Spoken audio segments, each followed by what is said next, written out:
যে আমরা এখানে এবি পার্টিতে একটা পরিবর্তনের রাজনীতি করব। আমাকে উইমেন উইং এর হেড করে দেওয়া হয়েছে। তারপরে আমি চেয়েছি উইমেন উইংটাকে স্ট্রং করার থেকে আমার আপারা যারা আমার সাথে কাজ করে, অনেক আপারা আছেন এখানে, আমি তাকিয়ে অর্ধেকের বেশি আপাই দেখছি, তার মানে ভাইরা সবাই পিছনে তাঁবুতে ঘুমাচ্ছেন। তো আপারা যেন কখনো মনে না করেন যে তাদেরকে একটা জায়গায় আটকায় রাখা হয়েছে।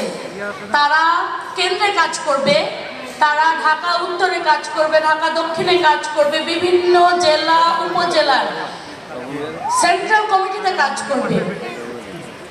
তাই তাদেরকে আমরা এমনভাবে, কারণ এটা ছাড়া আসলে নেতৃত্ব, যেটাকে আমরা বলি লিডারশিপ গ্রো করা, লিডারশিপ গ্রো করবে না। এবং তারা একটা মহিলা বিভাগে আপনি কতই বা কাজ করতে পারবেন, কিন্তু আপনি যখন সেন্ট্রাল কমিটিতে কাজ করবেন, আপনি দেশের প্রত্যেকটা ইস্যু নিয়ে কাজ করবেন।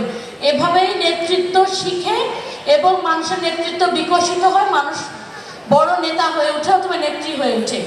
তো এবং আমাকে অনেকেই জিজ্ঞেস করে যে বাংলাদেশের প্রধানমন্ত্রী নারী ছিলেন, স্পিকার নারী ছিলেন, স্বরাষ্ট্রমন্ত্রী নারী ছিলেন, তাহলে আমরা কেন বলি নারী নেতৃত্ব এনাফ না? কারণ ওনারা একদম টপে ছিলেন, একদম উপরে।